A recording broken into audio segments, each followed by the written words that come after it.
Така, шести упражнения, стандарта, който гоним. Първото упражнение е вълшебна ръка. Майка!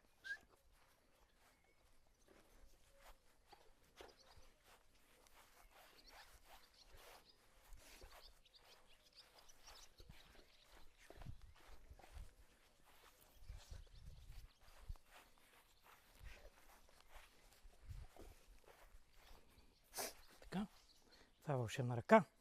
Следващото упражнение е седни. Майка! Седни.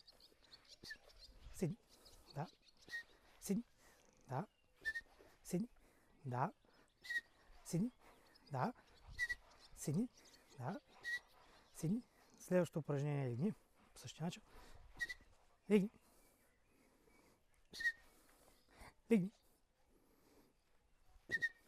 Легни. Браво.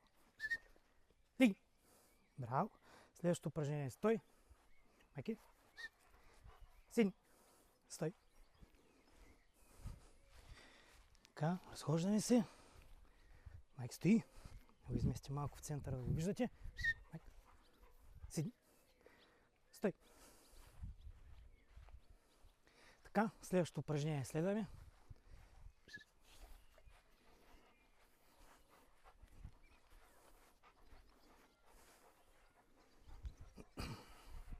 Браво, майки.